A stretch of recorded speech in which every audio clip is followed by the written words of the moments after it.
You're listening to the Angry Marks Podcast Network.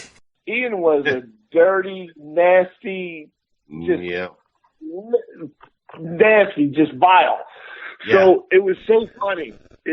Chaz would be making food and everything else, and Chaz has a thing when he's making food or eating, and somebody, like, I don't know, slurps up their snot and does that kind of thing and everything else, and then shows you that he's swallowing it and everything else. Chaz would just give him his food and Ian would do that every fucking time we would make something to eat. Me and Chaz would just be like, "Here, just eat this. Take this." But I mean, the times that we had with them on the road with Axel and stuff like that, it was just so unbelievable. It was just, times that you'll treasure and have forever. And right. It's just, I talked to Axel not long ago. He sounded like he was so, got everything together. It was when he was coming out of the hospital and everything else. And I was like, man, this is going to be the turnaround for him.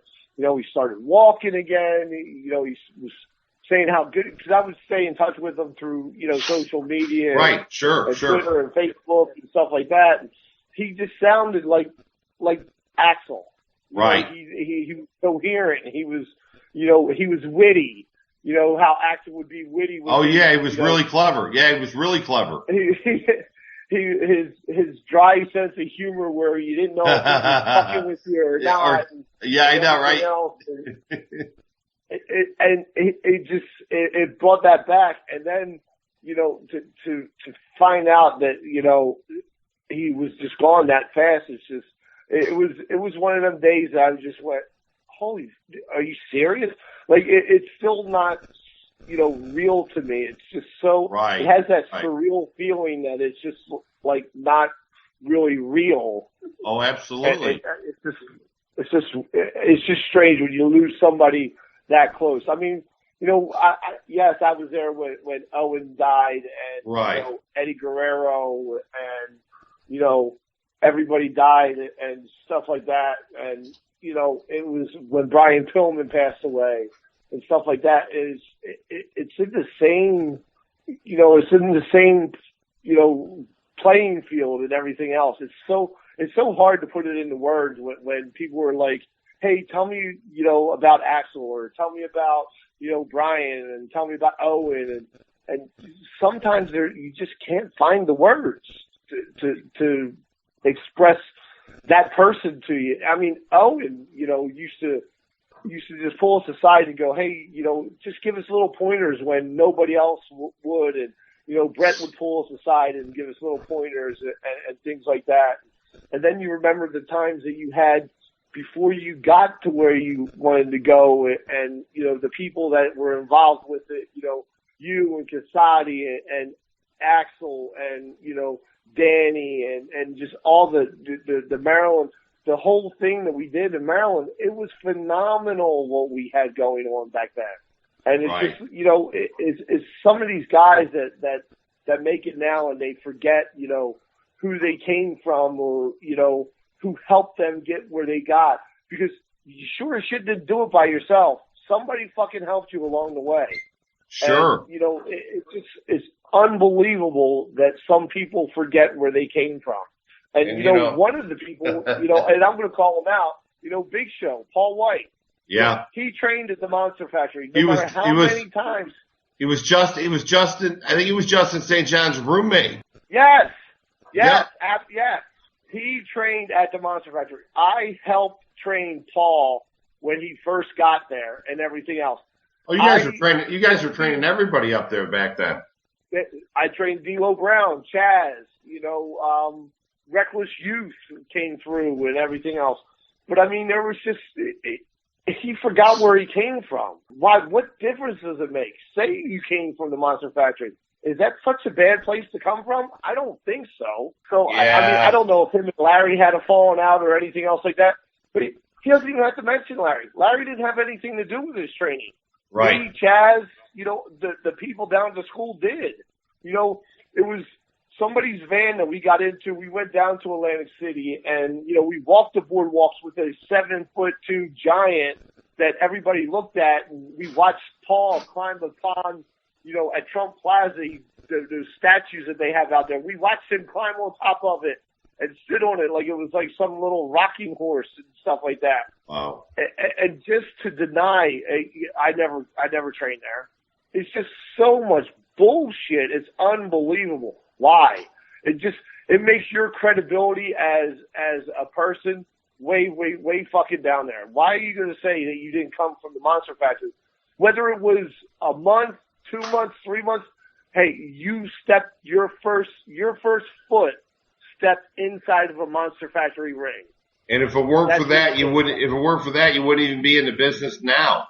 You wouldn't have all you have, Right. And if it wasn't for the guy who paid for him to come to the training, Larry collected tuition from him, made him a student.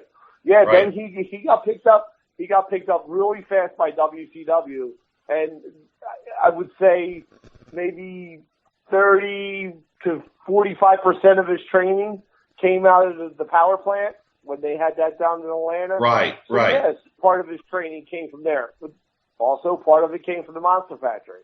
I just don't understand why you don't stay where you came from. And I wonder to a certain point if there's not internal pressure because Vince owns all the WCW stuff now. So, maybe he wants the guy to say he was trained at a WCW facility. I don't know. Or maybe, like you said, he just forgot where he came from, which is really sad to me because if money changes you into somebody else, then you were really never the person that we thought you were to begin with. Because your success never changed you. It never changed Matt and Jeff. It never changed Simon Diamond. It didn't change Simon Dean, Mike Bucci. It didn't change anybody that I know that made it. I can't remember one guy that became an a-hole, forgot about it, except one. I'll tell you who I haven't talked to in about 3 years who blocked me on all social media, including Twitter, Joey Mercury. He did an article about 2 years ago, and he said he met a journeyman named Jimmy Cicero, and he trained him and changed his life. No mention of the IPWA school. No mention of me, the guy that owned the school. No mention of the fact that he was 16. He came in with his mother, and she didn't want him to do it. And I said, he can do it if he signs a release. But I said, kid, you got to sit there and you got to tell me why you want to do it. And he had all the right answers. And I said, he's a skinny kid. You remember how skinny he was? I said, yeah, I'll take a chance on this skinny kid. And I brought him in. And listen, when he was going through the struggles with his former girlfriend up there, when he was going to rehab, when he was going to stay at specific hospitals, he would always email me or call me and talk to me, right? Because he was in a dark place. So then things start to take off with him, and he becomes WWE Tag Champ. I hear from him once, and I don't think I've heard from him again, and he blocks me on social media. And I said, my last message to him was, kid, did I do something wrong? I mean, why? Wow. If it wasn't for me owning that school, putting my nuts on the line, because listen, most schools are albatrosses. The one I have now, it's never going to pay for itself. It's there because I have enough money to run it, and I have a passion for training people. And, and this kid. Right. And you have a love for it. Yeah. Yeah. And this kid blocks me and won't talk to me. And it's like, I just want to know what I did. What did I do? Just tell me. I'm a man. I don't care if you tell me and then you end it with fuck you. I don't care. I can take that. But I want to know why. That's the same thing I feel about like Paul. If he had some kind of issue with Larry or something like that, come out and say that. Hey, I don't say I'm from the Monster Factory because Larry didn't fucking do shit for me. He didn't do this. He didn't do that. Right. Okay, I get it. I understand. I get it. Right. Like I said, I don't have a beef with Paul. I think he's a great guy.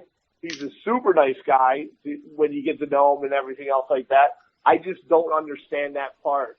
Why you wouldn't say you were from someplace where that's where you're from. Unless you had a falling out with somebody there. I mean, maybe they did. I don't know. Maybe he just doesn't want to talk about it. So, I mean, I don't know. Truth be told, you guys got over more than he did when he was out there, and it pissed him off. No, I'm just saying. Yeah, right. I'm just saying. Could be. I've heard that before. But, and that's the thing, man. It's like, it's for me, it's painful. I'm not getting any younger, and I'm like, this kid and Christian York, bless his heart. He's always stayed in touch with me. I talked to him every week when he was in TNA. He's never missed a beat. It's this kid, I said, and I asked Matt and Jeff because they were friends with him. And you know what Matt said? I haven't heard from him in over a year, so I couldn't tell you. And I'm like, wow. So this kid just forgot everywhere that he came from and everybody that helped him, because if it wasn't for Matt and Jeff putting him over there, he wouldn't have got a job. He was just another small guy, It was only when he got the job there did they notice that he was really smart for the business and had the psychology. And once again, I don't take all the credit for it. This kid was around Tom Brady and Axel Rotten for 2 or 3 years before he got a deal, or 4 or 5 years before he got a deal. So he was exposed to real masters of the business. You guys kind of took him under your wing as Baby Banger, man. He had a lot of help, but yet he blocks me on social media. Yeah, it's befuddling. Sometimes you just never understand them. Yeah, you don't, and like, I think we're sort of in the same boat. Like, the older I get, the more those things bother me because, shit. Who knows which one of us is going to completely lose our marbles first? That was my whole goal. Yeah, right. That was my whole goal with doing the National Association for Professional Wrestlers and Promoters. It's an association because Vince would squash a union. He'd tell everybody that worked there, absolutely.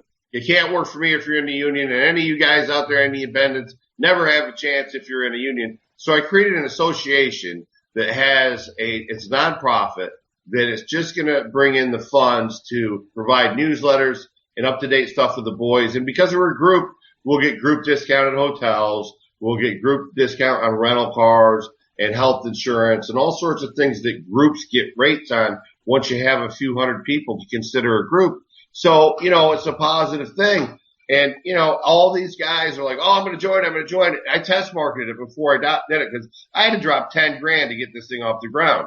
So I'm pushing it. I'm saying this is going to be it. It's going to unite the boys. I put this fucking thing out there. And don't you know, the first time I put it out there where I could take members, I didn't get one.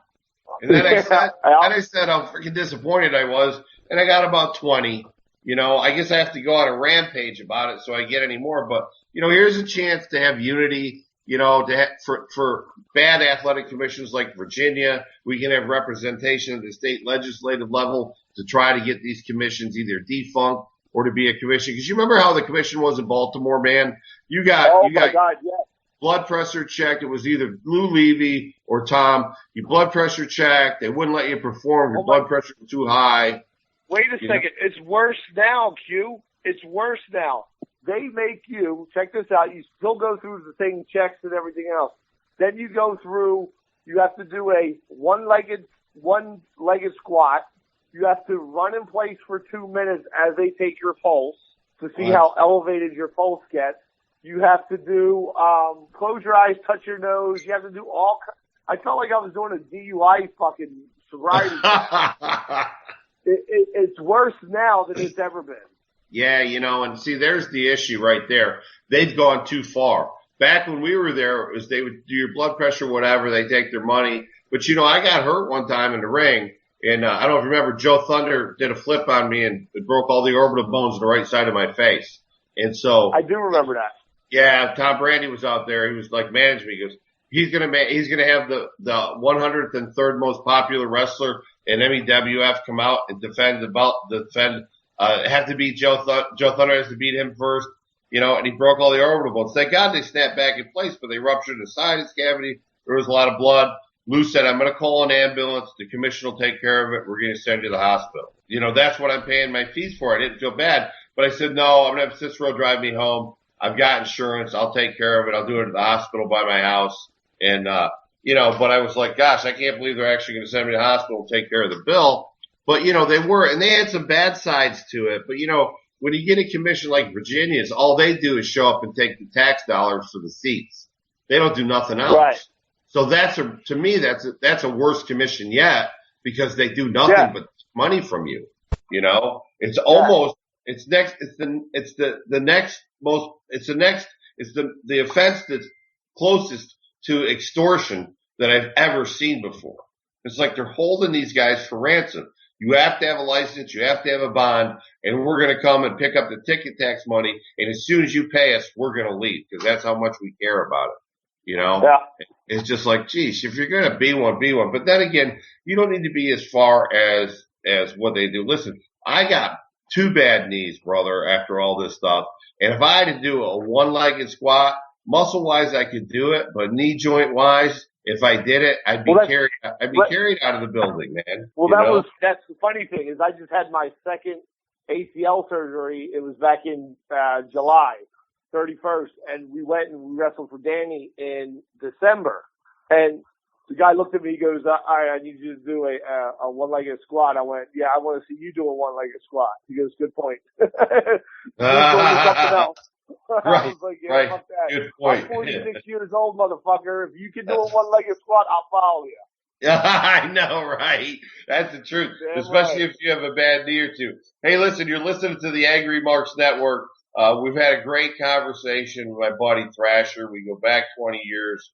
The stories we can tell up and down 95, the roads and the highways and all through the Northeast, and the little bit of time that the 15 minutes I had at WWE filling in and having a nice buffet and sitting in the back and getting fat.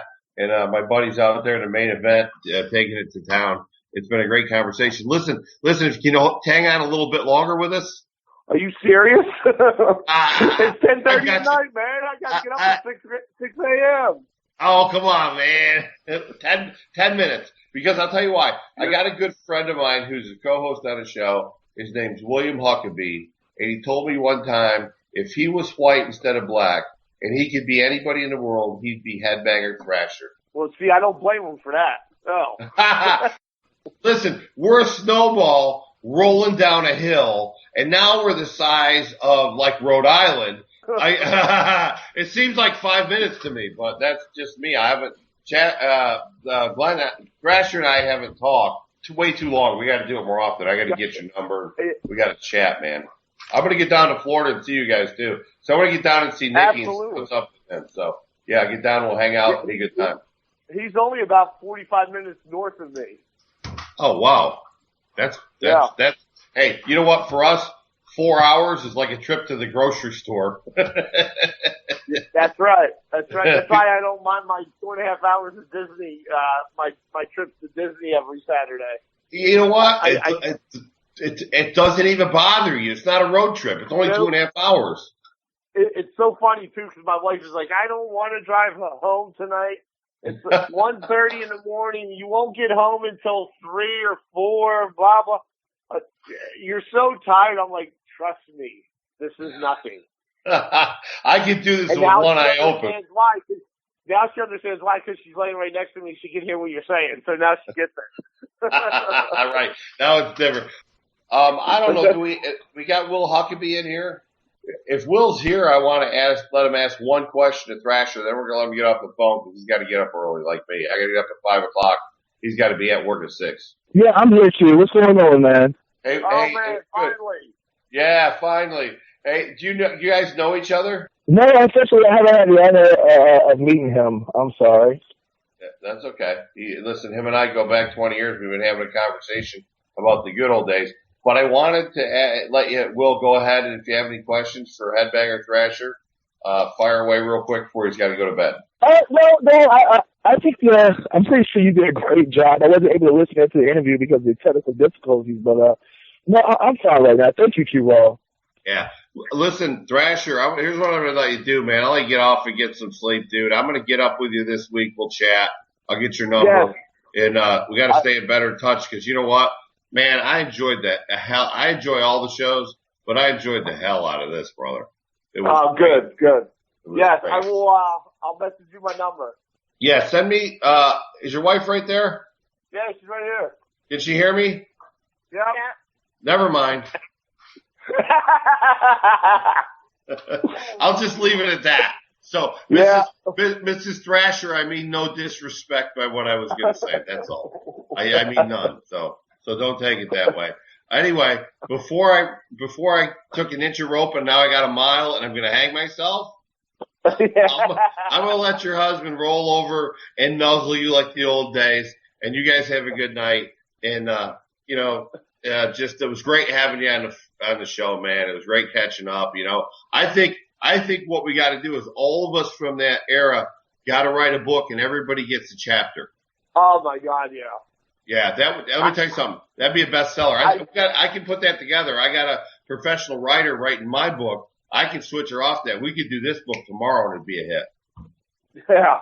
I think we should do a reunion show or something like that where we all make our way back to NEWF or MCW or whichever one it is now.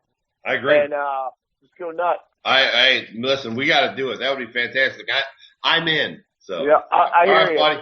Thanks again. And when this makes the air, people are going to love it. It's a candid conversation. Where can you go and podcast and get a candid conversation between people that traveled the roads together and spent every weekend together for years and get the straight story just like it happened?